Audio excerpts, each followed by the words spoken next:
You know, the big brands are still there and they're still flying, but there's actually a massive appetite in the market now for customers to really identify with companies that they're dealing with on all walks of life, you know, whether that's consumer goods or business relationships and all. Like, people are wanting to know more about who they're buying from, what you stand for and who you are.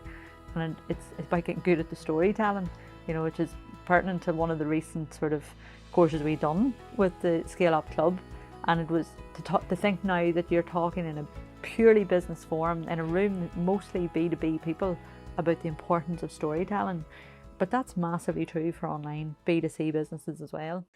In today's episode of ScaleX Insider, Scaling Stories for Season 16, I am delighted to introduce you to the wonderful Clare and Paul Vallely, the sibling founders of Cocoon, a Northern Ireland-based e-commerce business that began by turning their father's unsold rug inventory into a thriving online venture via eBay and then expansion onto Amazon before launching their own e-commerce website. Today, they ship over 8,000 rugs weekly to 60 countries, achieved 16.5 million in revenue and nearly 2 million in profits in 2024, targeting £20 million turnover next year. Following their success in the ScaleX Accelerator program, they've invested in 7-figure digital upgrades, launched partnerships such as a concession deal with Easy Living Interiors across 21 stores, and are now pursuing a high street retail presence while maintaining a tight, values-led team of 55. This is a really wonderful conversation. It was an absolute privilege to speak with Clare and Paul beyond the ScaleX Accelerator program and dive deeply into their business. Lots of value in this show. As ever, I invite you to go and grab a cup of coffee, a notepad and pen. You will need it for this one, and enjoy the show. Paul and Clare, you're very, very welcome to the ScaleX Insider podcast. I'm absolutely delighted and thrilled to be here in the wonderful Cocoon offices today. Great to have you on the show. Thanks very much. Yeah, I'm very excited, Benny. Yeah. Being a long-time listener, I didn't think we'd be on your wonderful roll call. Oh, well, you're absolutely deserving to be here. There's huge value that we can glean, and our listeners will glean from you guys sharing your scaling story, and it's very much a very live story because you're both, as everyone can see, young and fresh and only getting started, I would say. So look, you know very well, having gone through our program, our vision is to inspire, connect and enable millions of ambitious leaders of small and medium-sized enterprises like yourselves to scale with purpose. So let me kick off. Clare, what does scaling with purpose mean to you? Yeah, that's definitely something I think I've really only learned in the last couple of years since doing the Simply Scaling program. And I think in a lot of ways I'm still figuring that out. For me, it's been very intentional with scaling. I think prior to doing the program, we were just bumping along, you know, wanting a bit of growth every year, but certainly not very intentional, like not really understand well, how much growth, or what's the 5-year plan, or what's the exit plan, what's, you know, just no long-term thought for it whatsoever. So I think the purposeful bit of it is now what we spend most of our time doing is sitting back and thinking, well, what's the next steps for the business? You know, what do we actually genuinely want to do here? You know, and in our earlier years, I think the sky was the limit, and probably we've been very intentional in the last few years in saying, well, the sky's not the limit. You know, we do have a plan and we do have ambitions for the business, and you know, this is what it looks like. And the plan has been very purposeful now, and you know, all of the fringe parts that go along with that, and how we're looking at growing the company and ultimately someday potentially exit it, or certainly setting it up that potential is there. We might never do it, but we have those options, and it's just that intentionality. It's making sure that the decisions we make, they're thought about, and that we're trying to think of the future in every step. And that's something we're saying now, like if we're coming to an important decision, what decision would we make for today, but actually what decision will we make for 5 years from now when it comes to the topic? That word intentionality has come up, I'm thinking 5 times in this season with guests. So that's really interesting that you've alluded to the intentionality. Paul, have you anything to add to that? No, Claire's touched on most of it. I think for me, we've realised that actually yes, we want to grow and we want to be profitable, and that's an essential part of being a good business. But we want to do the right thing for not just the team here, but for the wider community, and for probably, I've read the Patagonia founder's book recently, and he talked about being a reluctant businessman, and I think I'm almost a reluctant environmentalist in a sense, where I never thought a lot about it for most of my life, but I've probably got a little bit older and wiser now and realised that, geez, we all make a big difference, and a growing, scaling, successful company has an even bigger opportunity to make a really positive difference. And I think that's, for us, that's what we want to do. It sounds so cheesy, and I am surprised I'm here saying that. I was always about growth and energy and engagement and stuff, but we'll have to do it the right way, and we'll have to do good for us, for the team, and for the wider community. I absolutely love that, and I had the benefit of hosting Vincent Stanley, who is Yvonne Chouinard, the founder of Patagonia's cousin, who was like employee number 3 in Patagonia, done every single job within the company, is now the chief philosophy officer there as an ambassador of Patagonia's culture. And as we've witnessed in their journey, they started off Yvonne Chouinard wanting to create the best product for rock climbers. That created this cult following, which attracted people, which really supported the embedment of a Patagonia type culture, which ultimately evolved into him. The ultimate signal of scaling with purpose was him gifting the company into trust, and now the beneficiary of that trust is environmental activism. So the scaling with purpose for me, in terms of what you guys are doing, leading with purpose, knowing that if you better yourselves, then you're going to better your teams, ultimately better the organization, better the community, society, and economy at large. All benefit from that. So it's not cheesy at all. I think it's been really intentional, and we know, I mean, you're significant employers within the area, and you're making a significant impact in terms of the way you lead. So just coming to that, how did this all happen? I had the benefit of engaging with your mum. Don't want to make you emotional, Claire. With your mum, as I was walking in this morning, she's the first person to retire from the company after 16 years. It's just a beautifully humble and kind lady. Where did it all start? I'll take that one then, and try not to cry. But yeah, the start, I think actually this is why a lot of people have engaged with our story, because our start was very humble. And I think for a long time we maybe grappled with the story itself, and listening to so many other fantastic businesses with brilliant products and wonderful solutions. And I think our business came about in a little bit of a different way, in terms of Paul had studied business management in Queen's. I was still in uni in Dublin, and neither of us knew what we wanted to do at all. We didn't have a plan whatsoever. We had been working together on and off, sort of just locally at home, doing boot sales, stuff like that. We were beginning to forge a bit of a path of learning to work together, but we had no context for what. We went to London actually to watch a football game with our uncle Francie, and Francie had owned a business, still does, in the town, and he was always really interested in everything business related. He'd seen a course about selling on eBay. So this is back in 2006, and the course was literally how to sell on eBay. So it tells you how early on we were in the e-com industry. And we went to that course and we come out of it, and Francie was like, "Oh, that was great." And I think both me and you were like, "Great, that's unbelievable. Like, you can get a product listed online, go to bed that night, and waking up the next morning and it's sold." And just to give a bit of the context before that, our dad had done the markets. So all around Ireland, he'd been selling, at that point he'd been selling rugs, but he had sold other things in the prior years. And we'd grown up in the market world, and that's tough. That's up 5 o'clock in the morning, way off, cold days, standing there all day in the wind howling, come back with maybe €50. And we knew what hard work looked like, and we knew retail. And I think we both probably knew we didn't want the market life. But we did like retail, we did love it, and we learned a lot about it. And this just seemed to give us a way forward with what we knew and what we loved that didn't involve the market life, essentially. And I think our earlier questions were around, well, what are we going to sell? We loved retail, we loved the customer facing end of things, but we maybe didn't necessarily have the product at that point. And they said our dad was selling rugs in the market. And I think we we weren't selling rugs at the start. We were selling. No, I think, to be fair, I think he suggested it, and we almost laughed it off because we didn't think people would buy. This is back in 2006, you know, it was very early stages. We didn't think people would buy rugs online, but he suggested to us. And that eBay course, the number that always stuck out for me was there was 6 million users on eBay. And that just blew my mind, you know, going from a day at the market where you might speak to 15 to 20 people to have 6 million potential users view your product. Just kind of, I think we thought that was a moment where we realized there's an opportunity here if we can unlock it. I absolutely love that.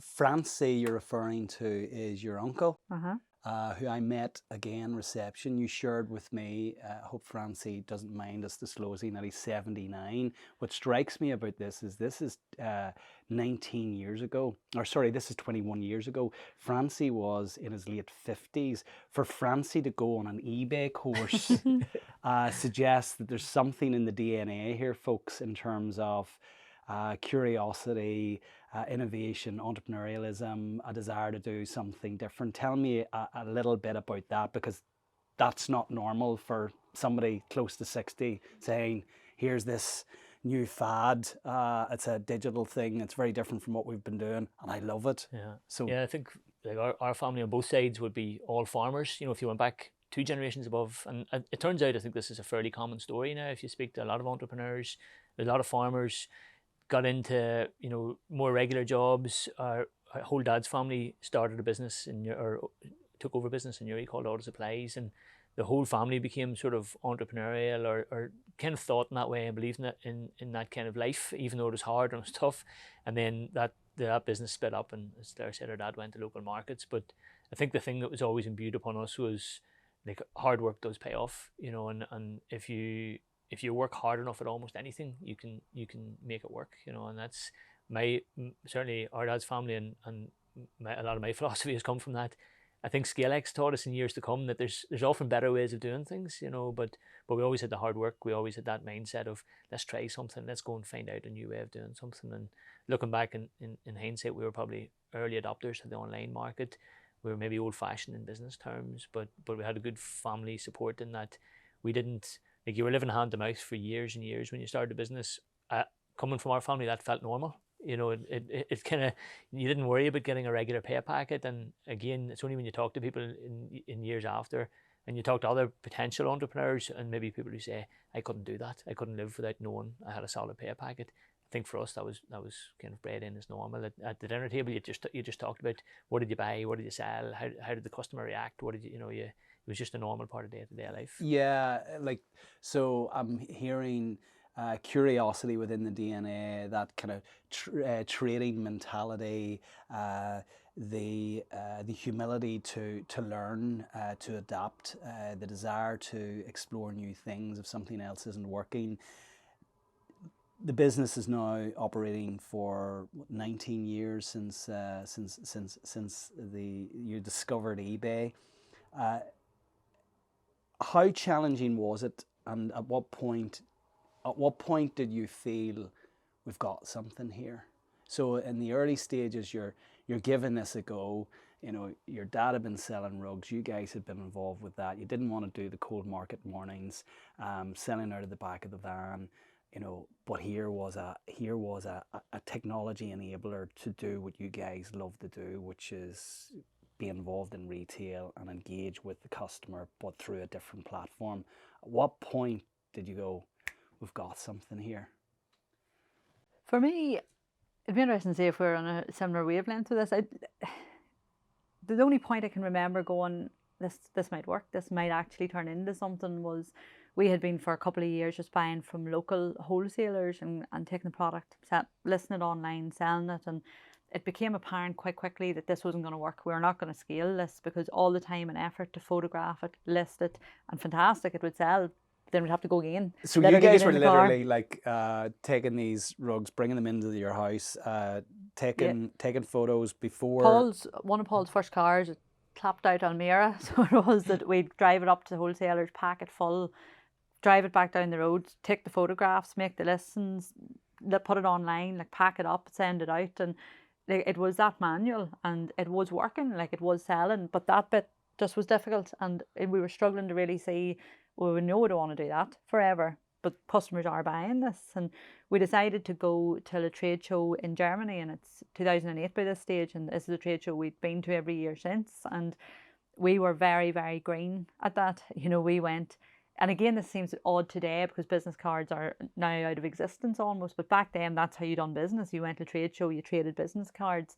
We went without business cards. We had no concept of business cards. That's how far away we were from that kind of corporate environment.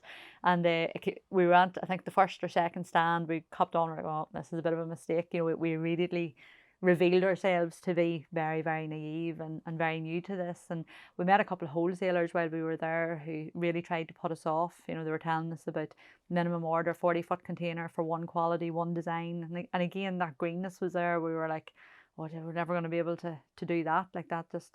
And I don't know, and honestly, I can't remember how we seen past it at that time, but we did, because we came away from that show and ordered a 40-foot container, and it was of a silk style rug.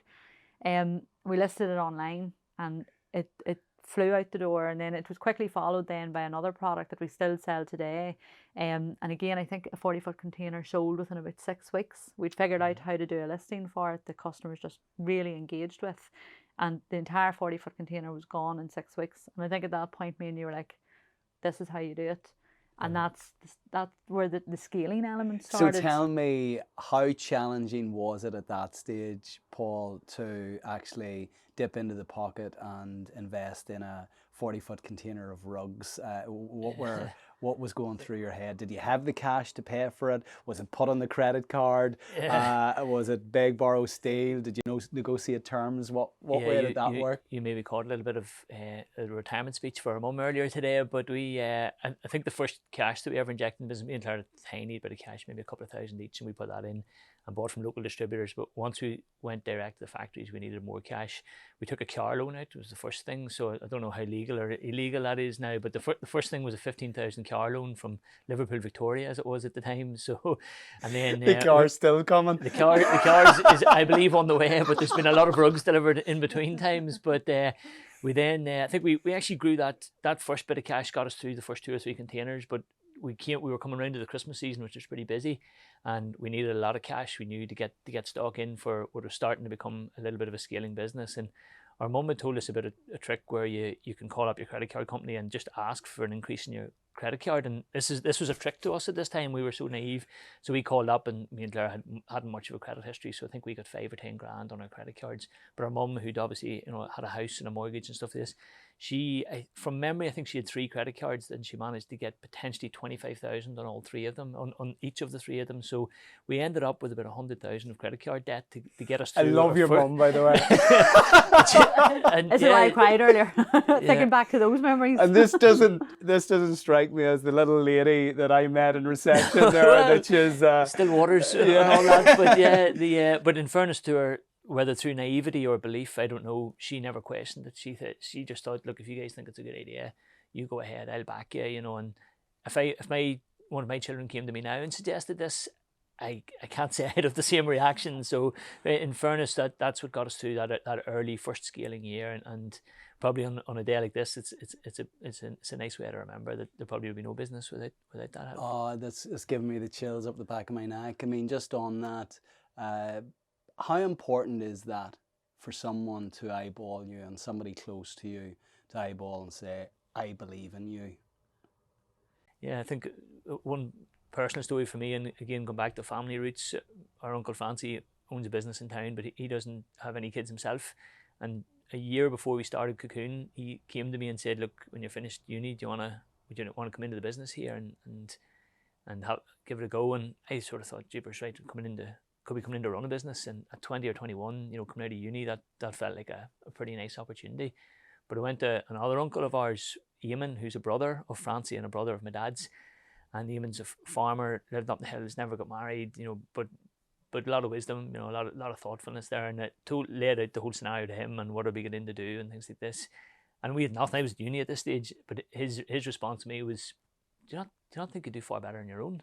And that was a bolt of lightning for me, because I thought anything but that. I thought me left to my own devices would probably be a big problem, a big issue, But But he was stupefied at the thought that I would go into the local small family business and try and make that work when I had far more potential inside me. And I think I came away from that conversation thinking, jeepers, maybe there's something else here. Now, I went back to uni and didn't think a lot about it, parked it for a while, but in retrospect, that conversation had a big impact on me. Yeah, there's a sliding doors moment there where the life that you could be living now is one where, you're doing very well.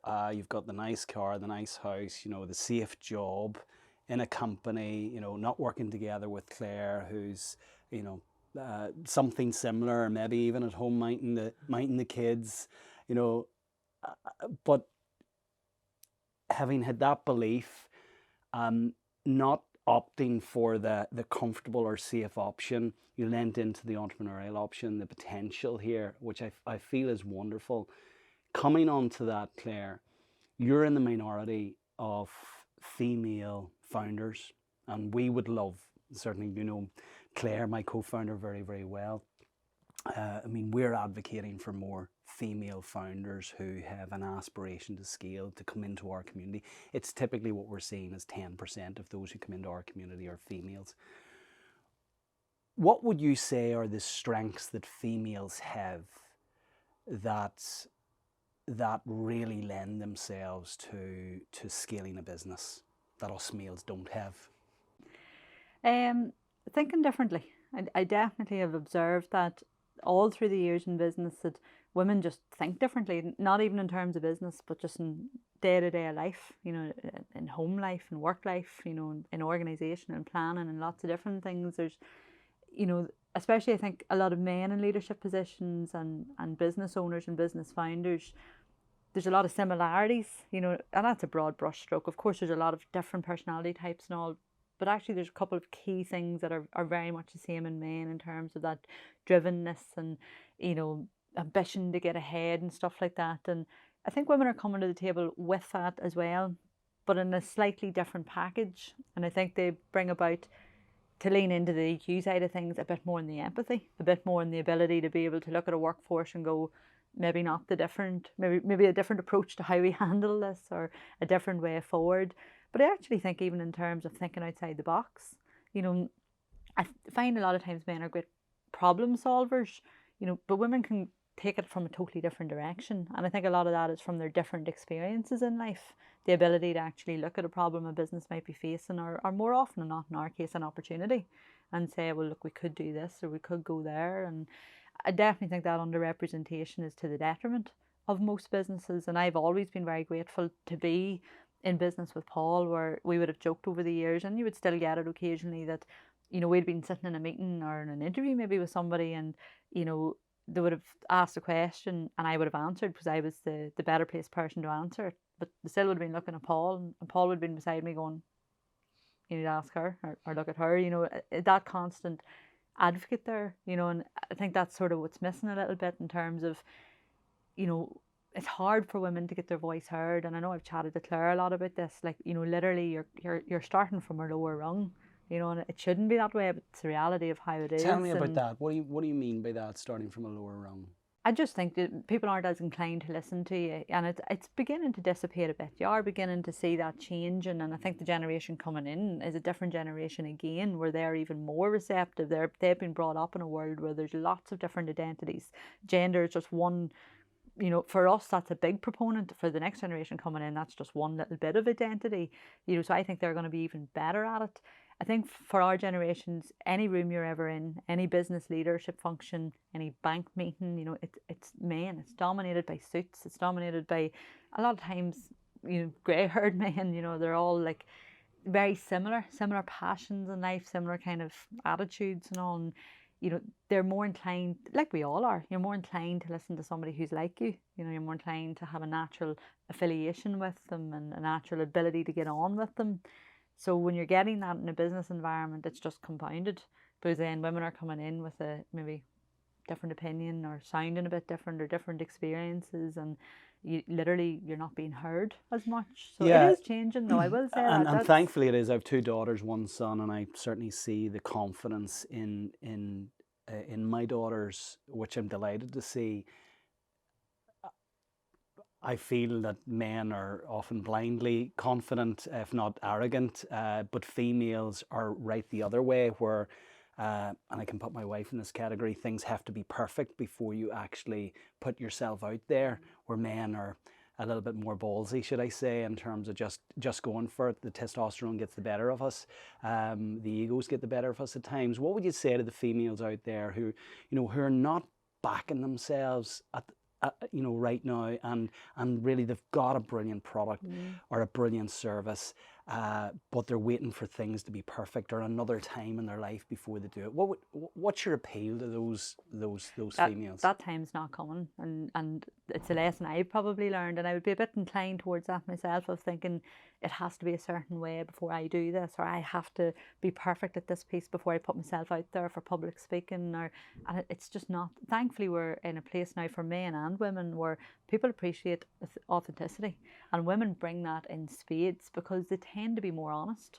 They tend to be more comfortable to talk about their vulnerabilities, and I think in years gone by that was a poor thing, whereas I think now that's what people want. People are engaging with that, with being your authentic self, for men and for women. And while I was saying there about the difficulties women face, it is rapidly changing, thankfully, and we're seeing that even speeding up year on year, where the opportunities are there. There's nothing to wait for, because there's no perfect day coming for any of us, and God forbid the day might never come in any format for you. So how often do we hear people saying in the later years in their life they only ever regret the things that they didn't do?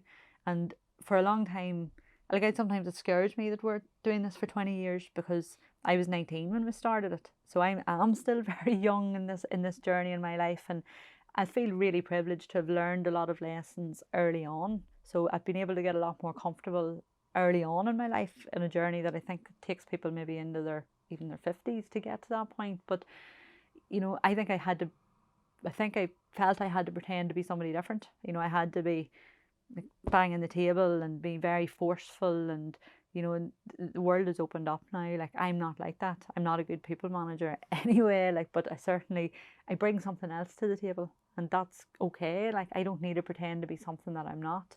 And again, I'm talking from a position of privilege, where the two of us have been able to bring very complementary skill sets, but very different, to the table. I think it's hard sometimes for women on their own, and they're looking around going, well, I'm a quiet voice, or I don't know how to really get my voice out there and get it heard. But if you don't try, it's never going to happen. I love that, and I'm going to replay this part back to my daughters again and again and again. You've mentioned two qualities there which are real superpowers now, both authenticity and vulnerability, and you bring them, and certainly a lot of the females that I meet bring them naturally. Paul, Clare has alluded to the fact that you both bring complementary skills.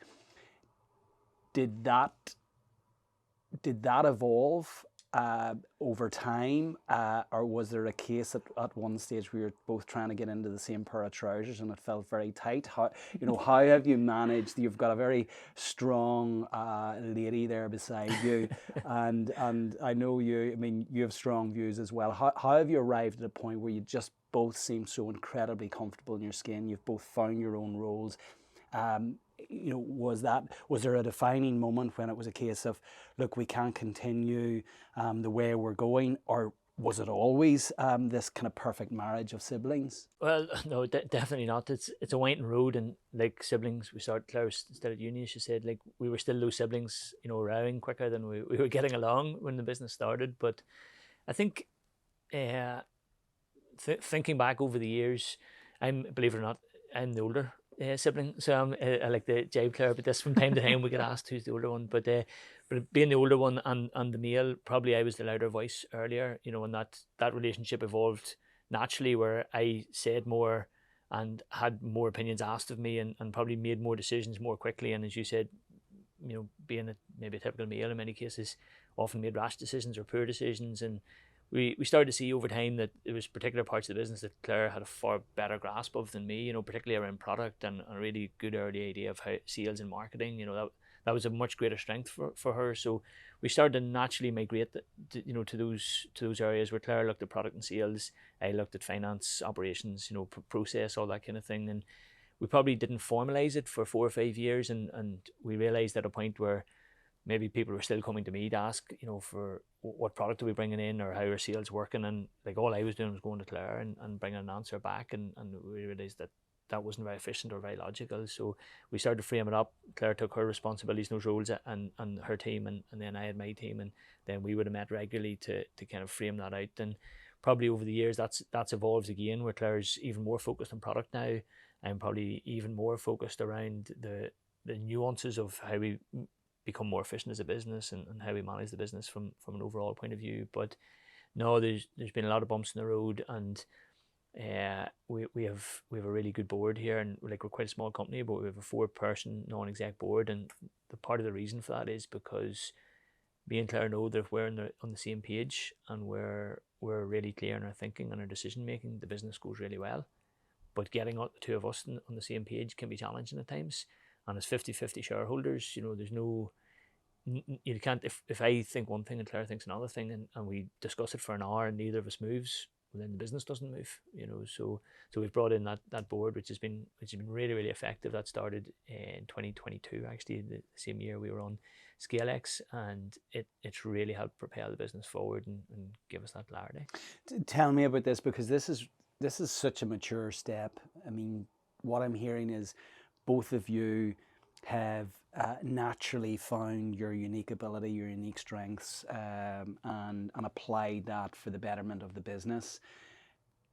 What I've certainly witnessed in businesses that haven't reached the potential, where there are a number of shareholders, is not because of something that's happened out in the marketplace, but it's something that's happened within the relationship. And when you get that misalignment, the entire organization suffers. So you guys have recognized that. You have brought in, built a board around you to ensure that, you know, whatever happens, you know, within the confines of those 4 walls, you disagree in there, but then when you open up out the door and you're communicating to the organization, you're absolutely aligned and you commit to that. Tell me a little bit about that, because you've also brought in an MD. So what was that process? Because again, people become de facto CEOs because they've found the business and think that they must be the CEO. But again, it's an incredibly mature thing to do. They say, well, hold on, my skill set is effective and can be leveraged for the betterment of the organization to this stage, but actually maybe at this stage someone else is better placed to actually lead it on. But it means then that I can get to continue to leverage my unique ability and the thing that I really enjoy over here. But again, it's a mature decision. Tell me a little bit about that, the conversation that happened, Clare, in terms of the decision to actually appoint an MD, and for you guys to do then to concentrate on your respective unique abilities within the business. I think it was quite a natural step for us, in terms of we both recognised we'd come to that point where, you know, we knew neither of us were going to be as effective as an MD as the right person brought in to the company. I think both of us probably felt it wasn't a skill set that either of us had. We knew, you know, you were certainly closer to it than I was, but your better skill set was elsewhere. So we came to that one quite naturally, and thankfully we had the right person for it at the time. You know, it was somebody within the company and just a natural evolvement. So it wasn't a very hard or uncertain path for us. In relation to the board, again, probably from quite a bit of advice, you came to the table with it as a suggestion, and I think we were both in immediate agreement to say, you know, while it might be hard at times, because by the virtue of having a board there, you don't always get what you want, but that's what we needed. And we both knew that from a couple of tough years in the business and a couple of poor decisions on our behalf, that in hindsight we knew we wouldn't have made if there just had been 2 people there to stress test it from outside the business. So we very quickly came to the decision that the board was the right course of action. It then just became about who and how we set it up. And the board, to be fair, has been broadly boring, because there hasn't been many, like me and Clare have both brought points to the board and been very quickly assuaged of the gaps in our thinking, you know. And that's whenever, if I bring a point to Clare and Clare says, have you thought about this and that, the inner sibling in me sort of thinks, what does my wee sister know about this, you know? And Clare thinks the same whenever I give feedback. But when the board, you know, a mature board sort of gives you that feedback, you're right, I see the error of my ways. I can now move on happily, you know. And Claire's kind of sitting there going, "Well, I told you that in our meeting 3 weeks ago, you know." But that, yeah, that's I think the board's been very effective in terms of the MD role. We had someone internally, Simon Ward, who's been a phenomenal talent and a far better people manager than either of us have ever been. So there's a really natural fit. But probably the interesting bit of that story for me is Simon came to us through a recruiter who we've worked with for more than 10 years, and Conor McNamara, call him, and he's been in for a couple of lean tours with us. He knows the business intimately. We would have a coffee with him maybe once every 4 or 5 months, and he knows exactly what we're looking as a business. So it was actually during COVID, he phoned me one day and he said, "I have someone for you. He's a perfect Cocoon guy. He'll fit." And Simon was coming back from America, and we had a Zoom call, and inside half an hour we thought, this is the guy for us. And we didn't have a role for him at the time. We didn't need a role, but we knew he was the right guy, and we brought him into the company, and he's MD now. And I think the big thing for me is that wouldn't have happened but for the relationships and the understanding that recruiter has for us as a company and as a group of people, and he knows someone who's a great fit for us. And when I stop and think about that, a recruiter's speaking to maybe 10 to 20 people a day, and he's got his Cocoon radar on. You know, if he sees someone that's a fit for us, he's going to give us a call, and that's a phenomenal attribute to have, or a phenomenal kind of weapon to have, that he's out there, you know, actively recruiting for us just naturally day by day. Yeah, I love that, and you say it and articulate it all so naturally. But what I know is this is exceptional. It's not in the norm. So just going back to the recruiter and something you've said in terms of the recruiter finding and wanting to match a Cocoon guy. I know you guys have focused very strongly on people, the third principle of our 10 principle ScaleX framework, and of course the keystone principle, positive growth culture. You've really, really doubled down on the Cocoon culture, and ultimately, given the amplification of that Cocoon culture, you've got someone out there who knows, there's a Cocoon guy. Tell me a little bit about the intentionality, Claire, around the development of the positive growth culture that is the kind of Cocoon way. Yeah, that's, to me, has been the biggest part of our success to date, has been in the people that we've recruited, and it's taken a long time to get it to where it is now, and it's taken a lot of input, say, from yourselves and from people we've met over the years who've shown us just how important people are to a business, but actually how to find the right people, because our interview processes in the past, they were terrible. Like we just didn't know how to do it. You know, we knew the kind of people we wanted. We knew what worked for us.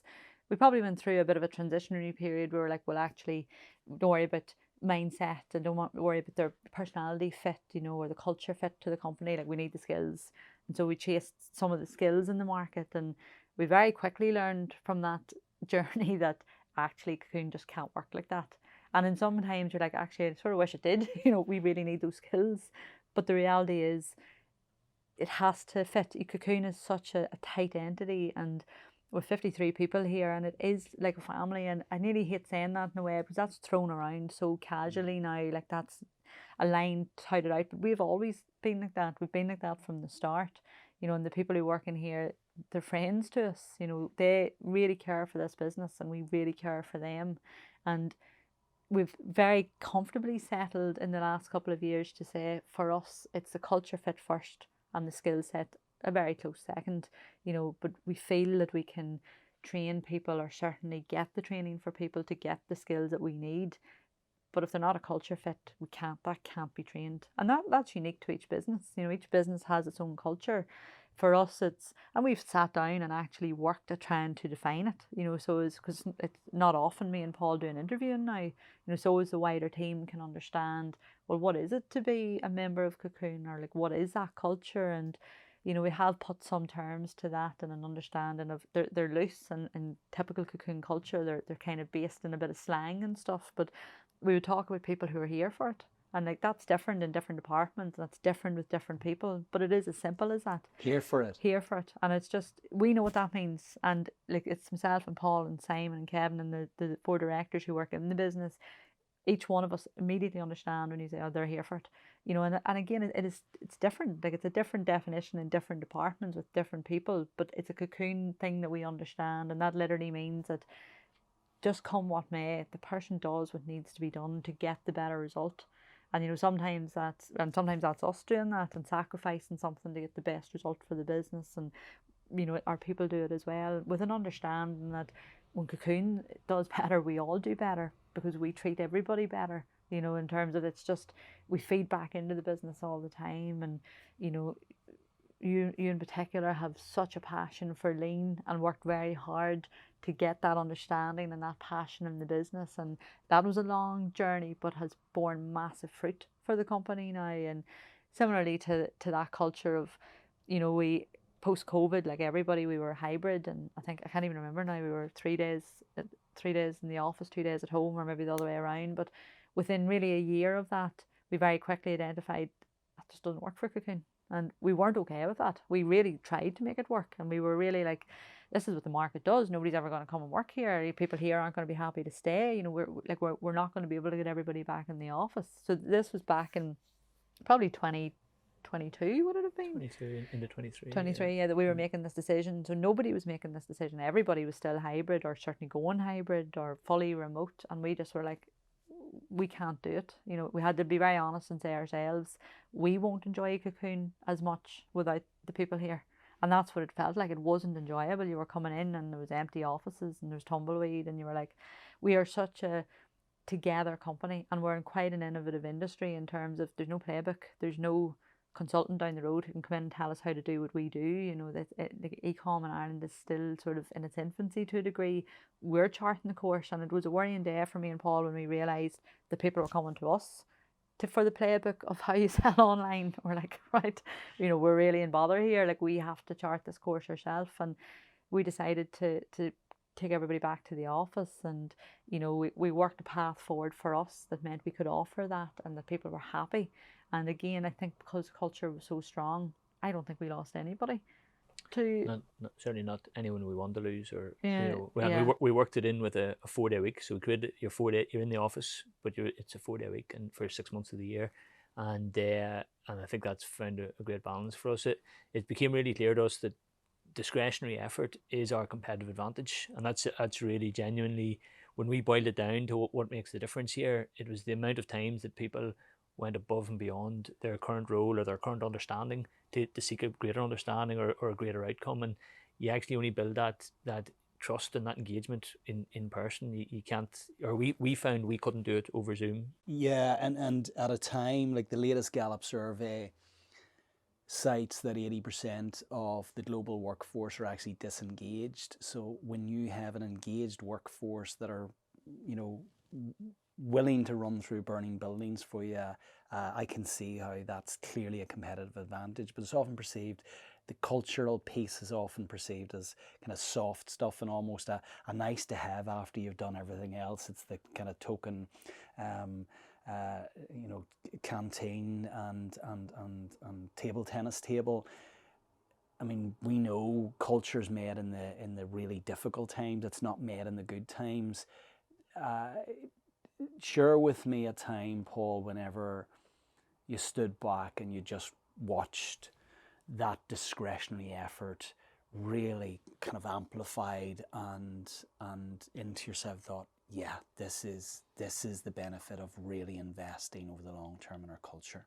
Yeah, it's probably like all things in times of sort of trauma or in really difficult times that it comes out. And we our HQ in Newry flooded in November 2023, and we were under about 3 foot of water. There was a coffee shop around the corner that we all the senior team met in, all the managers and team leaders met. I think there's 12 of us there, and the building was under 3 foot of water.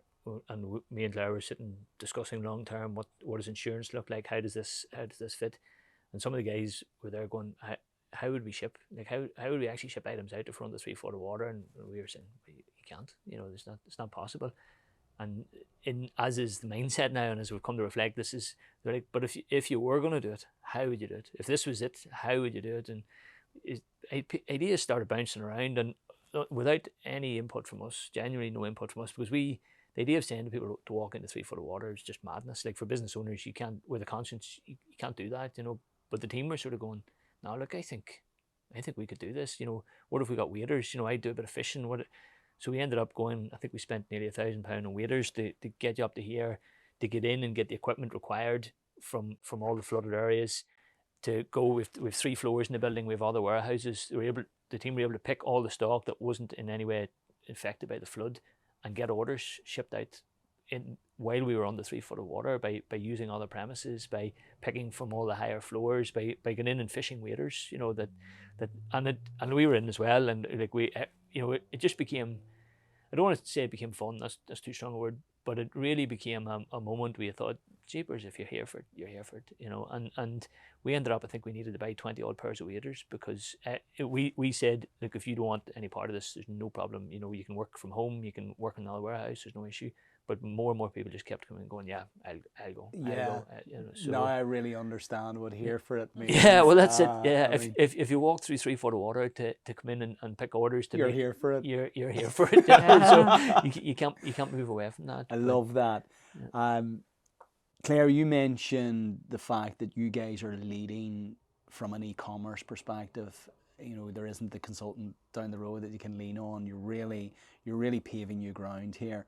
For those listening who are not familiar with selling online, maybe they're flirting with it, what are the fundamentals of actually creating an e-commerce platform, and would you advocate for businesses in a B2B environment to be represented online, and certainly enable customers to interact with them online?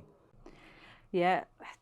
It's a hard question to answer, in terms of, I found the answer to that has changed a lot over the last couple of years, in terms of, absolutely, like there's a huge market there to tap into, and in some ways it's easier than ever, with AI and with the platforms that are available. Like, the need for experts is sort of diminishing year by year, but in another way it's harder. It's actually harder and harder and more expensive to reach customers, and I actually think you can't flirt with it. Like in the past, you possibly could have had it running a little bit on the side and maybe put one person to it and see how it went.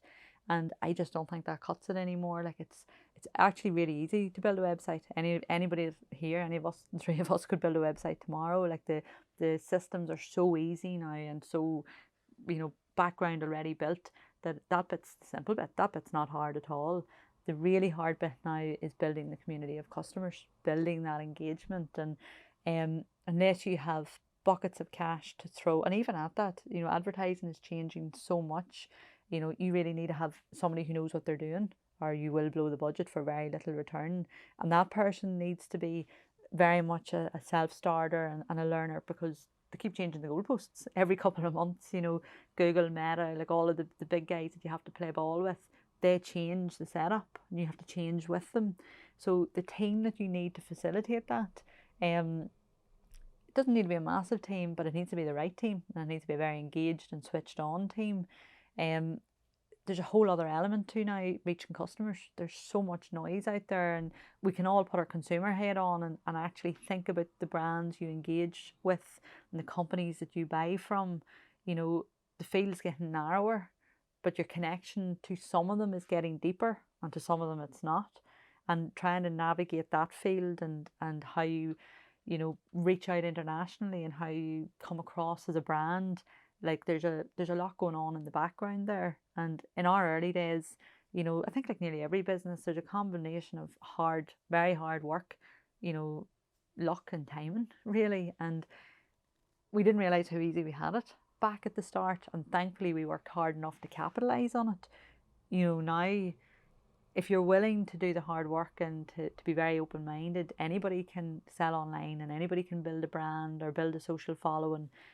But it's hard. There's that much noise that, and again, coming back to the authenticity piece, like, thankfully I'm finding this is why we're hopefully beginning to win out. The big brands are still there and they're still flying, but there's actually a massive appetite in the market now for customers to really identify with companies that they're dealing with on all walks of life, whether that's consumer goods or business relationships and all. Like, people are wanting to know more about who they're buying from, what you stand for, and who you are.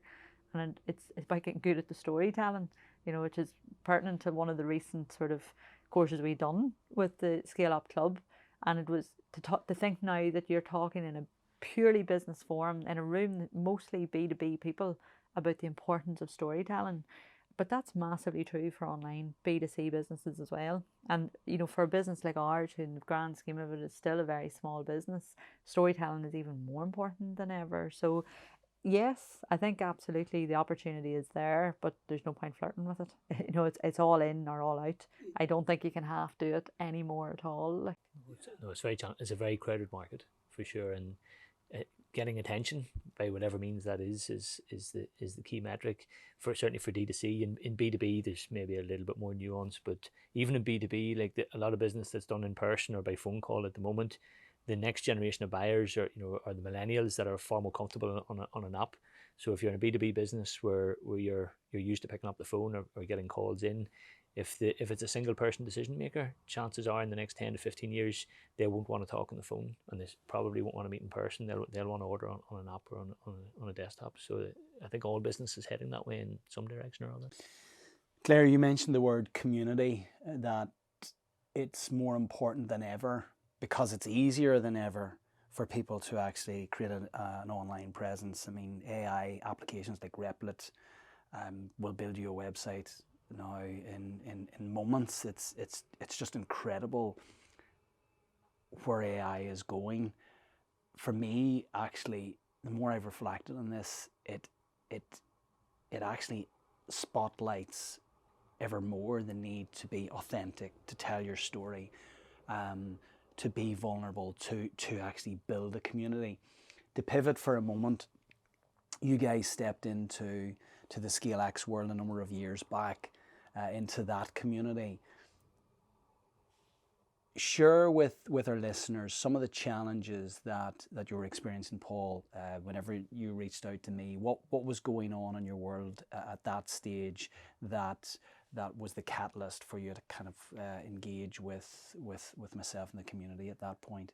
Well, there's probably a couple of things going on. First of all, as most online businesses during COVID, we'd experienced a huge bump. I think revenues had trebled, but we'd experienced massive growing pains. You know, we had a pretty good solid team at that stage, and we thought a set of systems that worked fairly well.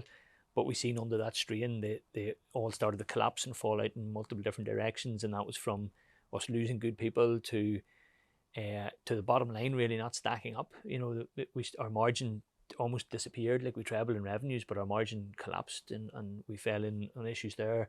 We had a massive cash flow issue for the same reason, and we actually came to dread coming to work. You know, we and Claire started to really hate it, and not just for some of the obvious reasons, but some of the less obvious reasons. We'd scaled up to the size of the team had nearly trebled as well, and there was an awful lot of non-Cocooners, let's say, or people who weren't a good fit for what we were trying to do there. So we went through all that and realised that we had the bones of a good business idea and the bones of a good structure of how to do it, but it didn't stand the test. So we knew we needed to tie together some of the disparate bits of knowledge and structure and understanding we had under a better format. And it has transpired. I think we spoke to you early on and we thought, yeah, this sounds pretty good, you know, but there's a decent barrier to entry. But looking back on it now with 2 or 3 years experience of rolling it out within the business, it's been phenomenal what it's done in terms of tying together a lot of the little bits you understand within a business,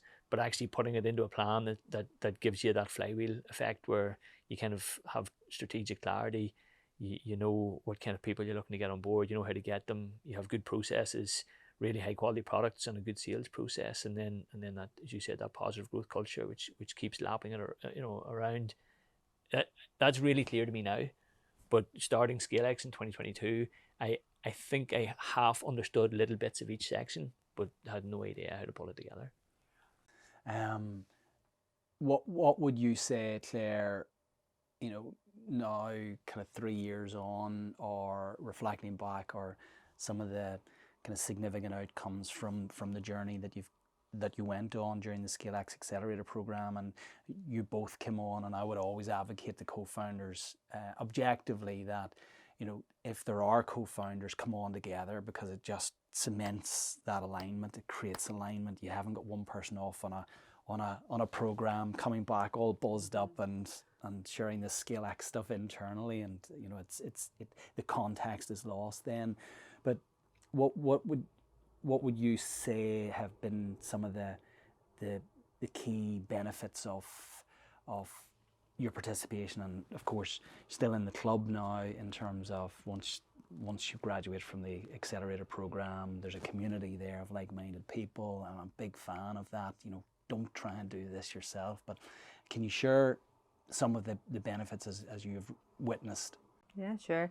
There's been a lot of benefits, and I think one of the common threads that everybody that goes through the accelerator program and into the club talk about is you don't go in expecting this. Maybe people do now because they're talking to so many of us who've been through it, but you don't go in expecting to have a personal transformation. You're there to figure out your business crap. So you are like, and you're prepared for that, but you're not prepared to 2 months in realize, geez, I'm a bit broken. So didn't realize I was so broken, but here we are. Let's try and fix that first. And that's probably the biggest, I feel I always probably had great empathy for other people, and could see where people were struggling at times, and maybe, but probably didn't give myself enough of that. And just we talked about how we knew we didn't want to go into market life, but that is the life we'd known, and as much as we knew we didn't want that for ourselves, that was still what was in our bones and in our DNA. And all we knew, the only way we knew to solve problems was just to work harder, just work more hours and to work harder. That'll get us out of everything, and it got us out of a fair bit of stuff, but not everything. And you really, probably I was in the course to a degree of burnout, and not a positive burnout in any way, like an absolutely just delusion within here, delusion in my own life a bit, just not necessarily. And I didn't know that. I wasn't really aware of that at all. It was just looking back, the program gave us the ability and the permission to give us to ourselves to say, you need to look after your own self, because you can't lead anything, people or a business, if you're not in a good place. And that extends into your family as well. Like you just cannot show up and be, I can't show up and be the mum I need to be, the wife I need to be, the business partner I need to be, the manager, the person with the ideas, if I'm scraping the bottom of the barrel every day. So that was the first jolt to the system, and one that I don't think will ever leave us. We're whatever we are, 4 years out, and that's still as strong as ever, and still the constant recall of saying it's actually fine not to go into work for half a day, or it's fine to put a gym session in the calendar, or it's fine to say, I'm not happy here, this isn't working, I need to change something, and be open about that conversation and say that there's something here is not working for me. And that was transformational. I think an awful lot of the other stuff, we probably hoped and preempted that we would get a lot of the tools to the structure we needed for the business and the network and the community, and that's just been fantastic. I don't know how many times if we went back and counted on people we've called upon, from the network and the community as we face different problems. And as the business grows and grows, new problems and problems you never seen coming, but somebody will. And it's a very open community. You realise, everybody is going through pretty much the same problems. They're not unique to us, they're not unique to anybody, and somebody there will have found some kind of way to navigate it, or they'll at least get you going on the right path. And I think that's just opened up our minds an awful lot to say we were very insular, starting to become less insular before we started on the program. I don't think we actually could have done the program even 5 years, but prior to that we didn't have anywhere close to the right mindset for it. In terms of the communities we grew up in, it was, you don't tell anybody anything. If you're talking to somebody, to be very suspicious of why they're asking you those questions, and you just give a watery answer. Now, you wouldn't want to be saying too much, and that's who we were. And that's not intentionally, we just didn't, that's how we were brought up, so that's just the way we were. And we very quickly realised, even internally here, be genuine, talk to people in here, share information with them, share where the business is, share what the plan is, share your vulnerabilities and your concerns and all. And you learn to mediate it, you learn at what cadence to do it. But people are all the same. We're all experiencing very similar problems, and the more open and honest you are about it, the quicker you're going to get to a solution. So I think the personal bit of it to me was revolutionary. I would have thought we were pretty clued in terms of mental health and physical health, and we weren't. We were a little bit of the way there. We're a lot better now. The community aspect, from that program, that's ongoing and reassuring. I can't imagine a problem we would face in here that I would not just, maybe not to the entire group. I don't know if we're just totally we should be there, and we would be there with some things, but there's certain pockets of the group and members of the group in certain areas where I would say, look, going through this at the minute, can anybody help? And where else do you get that? You know, it's very hard to build that yourself. You know, you don't. You need it. You need to find it. You need to seek it out somewhere. Yeah, I'm lighting up inside, because when we set about creating Simple Scaling 5 years ago, what you've just shared is everything we'd wished for and more, in terms of creating a community of like-minded people who would champion and cheerlead one another, ensuring that no one ever would have to kind of navigate a problem or a challenge on their own, but lean on the community who have actually, someone out there has encountered that challenge before and has 3 or 4 different ways that you could actually address it. And the reshaping business, I would actually say that, like, it's beginning, just to the point we were talking earlier about women's role in business. I think it's actually made it okay for a lot of men in the business world to say, I'm actually going to go to that skill play, you know, because they're seeing other people do it. Like, you know, we sit down at the start of a lot of them sessions and talk about our gratitudes, and something that I've noticed nearly universally, a lot of the gratitudes will always be around family or holiday experience, maybe like something that has nothing to do with the business.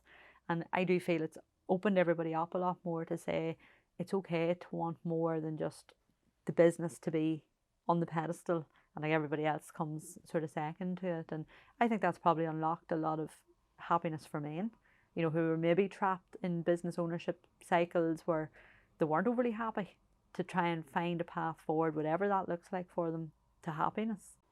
I mean, there's so much gold in that, Claire. I mean, I'm sitting here being privileged to host a conversation with 2 people that seem incredibly relaxed, are scaling an incredible business.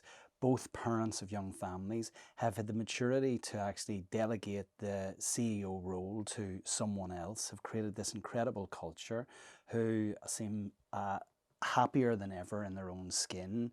And you know, for me, when we set out, we always said it is futile. We talk about Scale Everest, you know, whatever Scale Everest represents for you. But arriving there,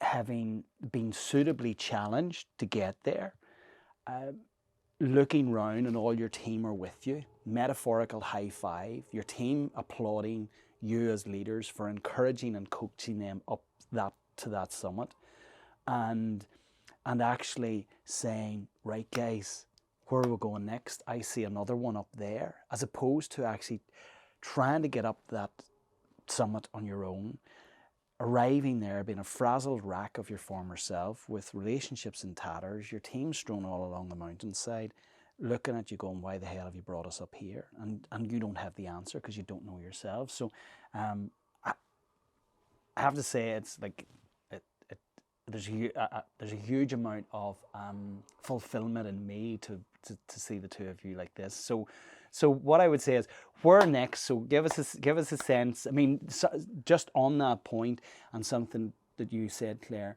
we have a paradigm here in Northern Ireland, certainly in Ireland and wider. This kind of, I think, misinformed modesty, where it's, oh, keep your head down, don't say anything to anybody, you know, don't be getting too big for yourself. But something that you're alluding to is this, you know, this right to be ambitious, this, and almost an obligation to be ambitious whenever you have created this incredible team, this incredible organization.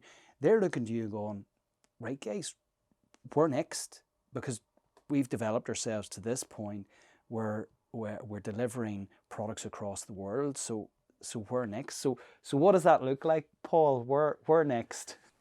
Well, I think the thing we talk about internally as a bit of a guiding star for us is, we want to become the name you think of when you think of rugs. But and that's like, we've talked about multiple different layers and multiple different ways. But what we've defined it to mean is that piece where, as soon as somebody thinks about the product, there's a brand comes to their mind, and that brand is Cocoon. How we actually do that and how we build that out day by day has really evolved for us. And as we touched on earlier, I think we thought we used to be, our old mindset was, we do that by selling a million rugs and becoming that just high volume, you know, high, like, people know about it just because there's so much of a product out there. but actually we want to be known and associated with being a brand that does good for us, does good for our customers, and genuinely is part of a community where people feel a real pride to work for us, to work with us, to buy from us, you know, and there's that connection where it feels like we've made a dent. You know, we own a category, and that's a phenomenal thing for us to be able to say in a few years' time that this is our category and we're a part of that, but we've done it the right way. I absolutely love that. Before we move into the close, is there anything you want to share with people out there who are, you know, at a point where they're contemplating scaling?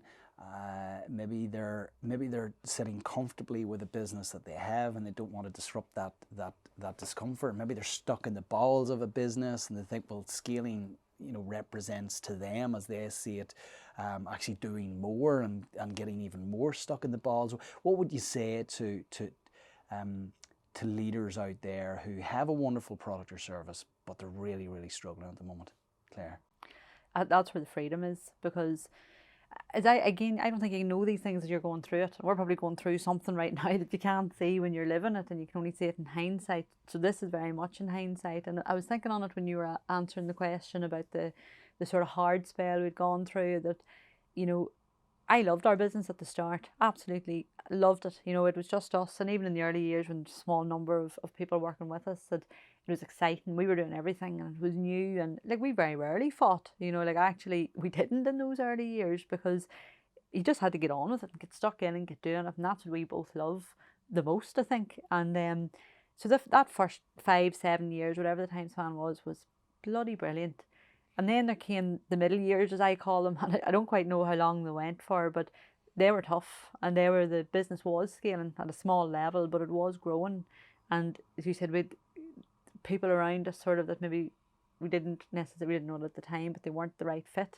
Work wasn't enjoyable. Like, and I think there's a lot of people in that part where you're at a certain size and you can't step away. You know, that's your income, that's your livelihood, that's the only future you can see, and it's good and it should work. But actually it's not enjoyable. And that's where I'd really test people now when I'm talking to their ambition for stuff and all of, is it enjoyable what you're doing now? And if it is, well then maybe that's okay. Maybe you don't need a scale.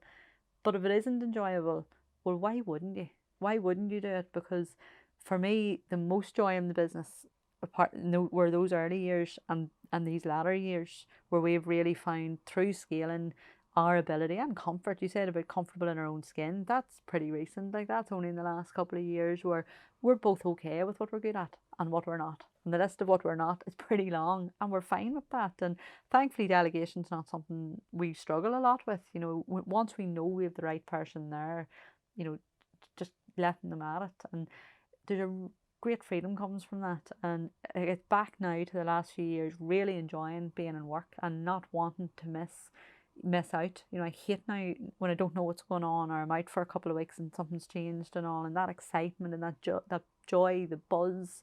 You know, I would really implore anybody who's for some reason putting hurdles up to their own scaling journey, because we're all capable of it. You know, like, why wouldn't you do it? And if you're not going to do it, well, are you happy to sit where you are for the next 10 or 20 years?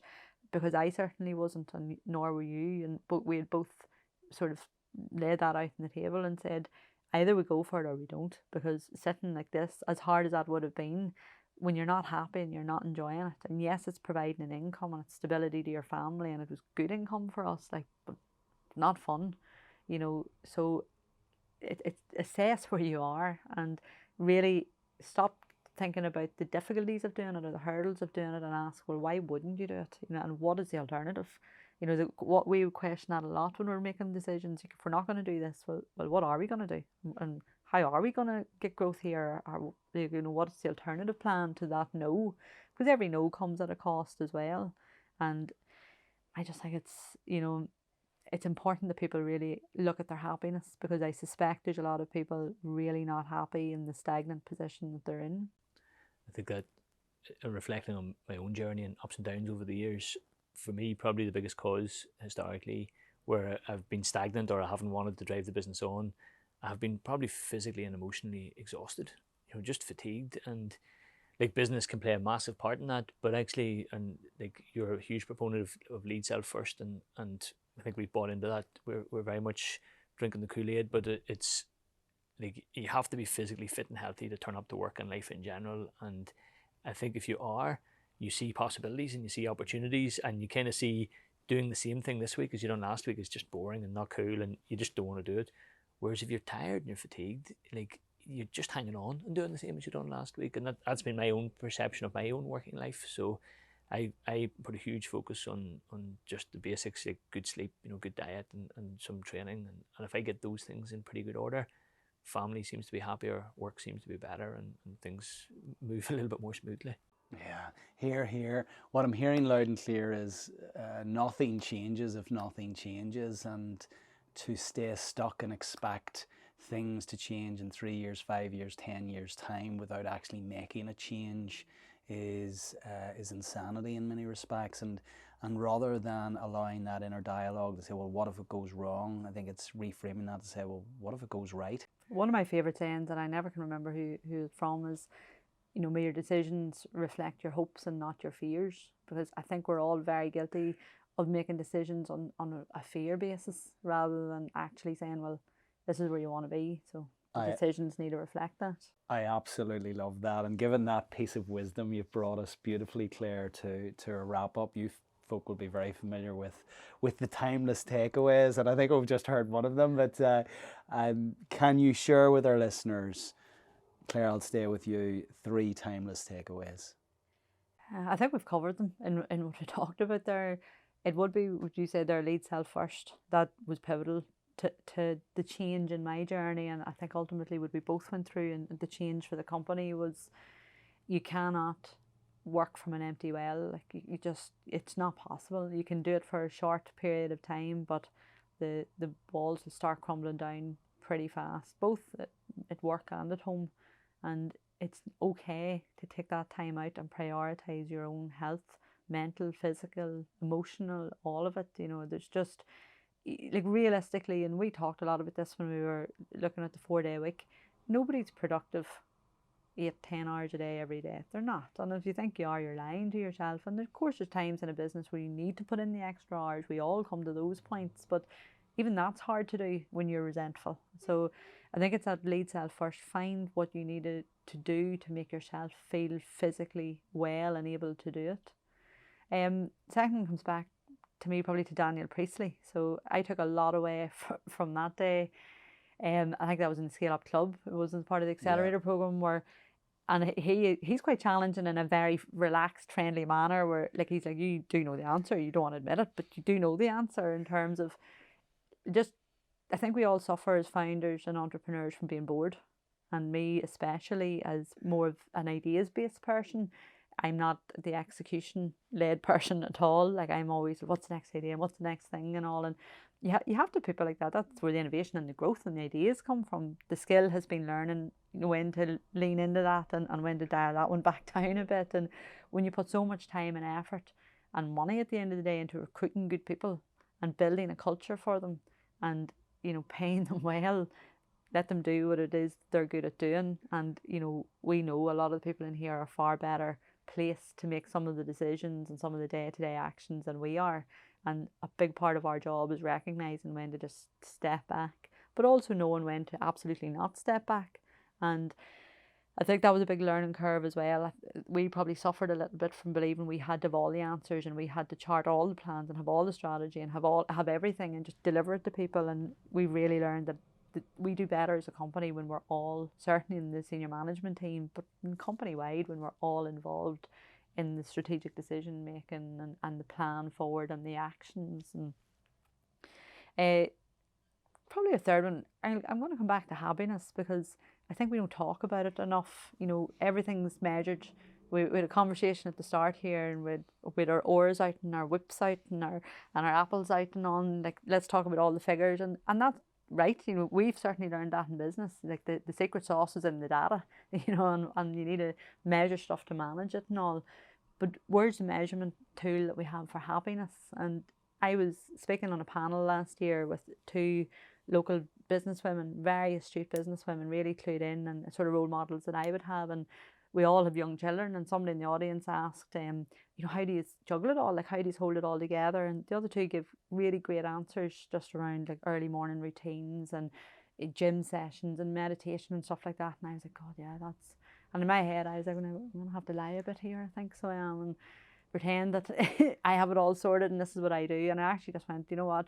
I really don't have it sorted at all. Don't juggle it. It's all falling one way or another, falling down. If I'm doing really well in work and work's flying and I'm so happy and thrilled at our results and where we're going, I'm going through the door in the evening, and as did happen, one of my boys are like, why are you here? I do live here, but anyway. And same at home, whenever it's flying at home and everybody's happy and I'm feeling like the best mum and wife in the world, I'm coming through the door and work a bit sheepish, being a bit like, oh. So I've never struck that balance. I don't know if I ever will. I'm constantly trying. I'm never going to give up trying. But I've started to pivot away from that and say, am I happy? Because sometimes I'm absolutely delighted to work 80 hours a week.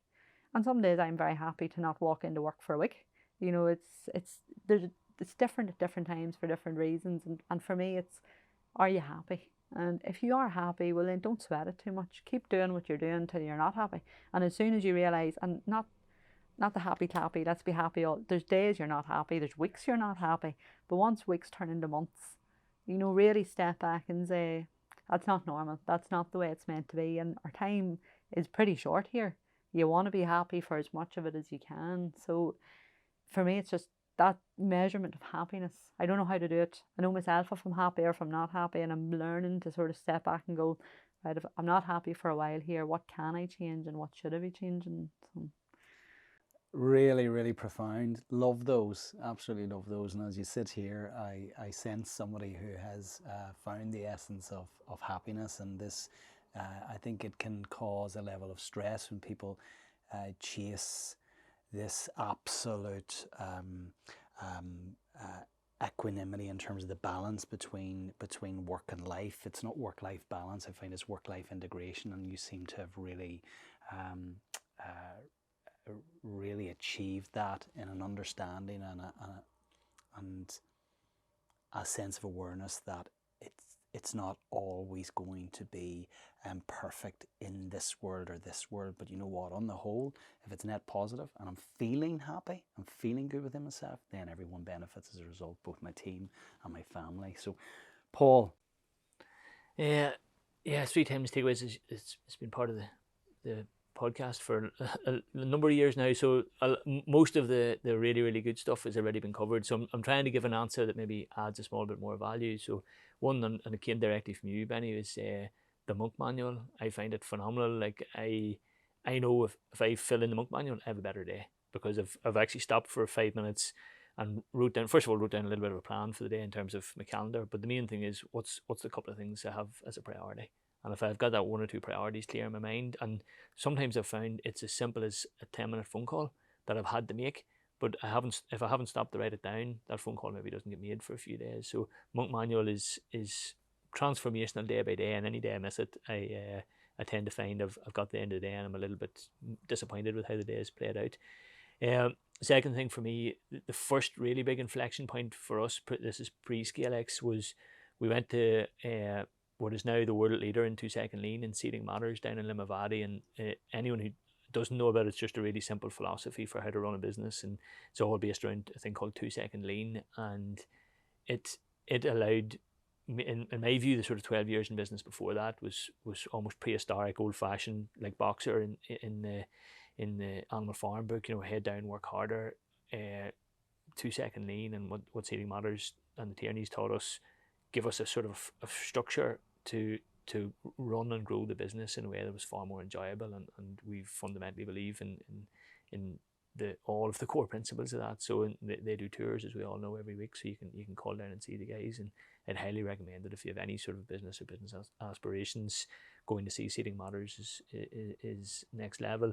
The third thing, and I'm part of, as well as the ScaleX group, I'm part of number of other business groups and have a lot of conversations with other ecom businesses and business in general. And I think the number one thing that I see holds a lot of businesses back is a lack of honest conversations. And it's interestingly, if you were to ask me what Simon Ward, our MD's superpower is, it probably is that honest conversations. That the moment there's a bubbling issue or problem, he just has to go straight to the person and say, look, we've had this issue, we need to sit down and chat about it. And like, I think me and Claire would have been a little bit slow, and then I had been a bit fire and brimstone about it, you know, and hadn't quite got the balance right. He's been very good at it and taught us a lot about how to do it really well, and it's just nipped a lot of problems in the bud before they were ever a big problem. You know, as soon as there's the inkling of an issue, it's tackled. And I know I speak to a lot of other business owners who are talking about an issue, and I meet them a month later and they're talking about the same issue, and I meet them a year later and they're talking about the same issue. And it usually boils down to the fact that they're afraid to have a really honest conversation with a member of their team, you know. And I think those honest conversations, while they seem hard at the time, save a world of energy and kind of lack of engagement and lack of opportunities within the business. So those would be mine. Again, chimes with so many guests we've had on the past. Kim Scott, who wrote the wonderful book Radical Candor. James Watt, who founded Brewdog and has scaled that significantly. And he talks about, you know, putting the vomit on the table. Everybody knows, everybody can smell it. You know, just label it, call it out, and deal with it. The Ryan Tierney, who you alluded to in terms of one of the co-founders of Seeding Matters, a graduate from the program. We're up actually in hosting our process workshop for the 2025 cohorts tomorrow with Ryan, and Ryan actually rounded off our ScaleX Insider scaling stories for season 15. So wonderful guy again. I would appeal to everyone to look up Ryan's stuff and his YouTube channel, all about how to apply lean within your business. Paul, Clare, we could spend hours here. I absolutely love this. What I love most is actually just the energy from you both. People won't be able to feel the energy here, but I can't believe your baby's a week and a half old and it's number 4. Clare, what age is your youngest now? 8 months. And 8 months of 4 or 5? That's number 4. 4, you know. We did get a puppy at the weekend though, so apparently 4 wasn't enough. God. That's going to be a big mistake. My God. Yeah. It's not a mistake. So look, I just love your humility, your vulnerability, your authenticity. It's just, and having met your mum for the first time coming in, I can see where that comes from. You're leading an incredible business. Credit to both of you for persisting, for being humble enough to make a change, deciding you needed to make a change. I wish you every success in everything that you're doing. I hope to see you around the club for years and years to come. We love having you guys in it. And for those who want to find out a little bit more about Cocoon, to connect with you, to want to come into this organization, to join it, if they fit, how best to connect with you guys? Best is just connect with us on LinkedIn. We're more than happy to take any requests and catch up with anyone who wants to have a chat. Brilliant. Clare, Paul, thank you so much, and take care. Thanks very much, Benny.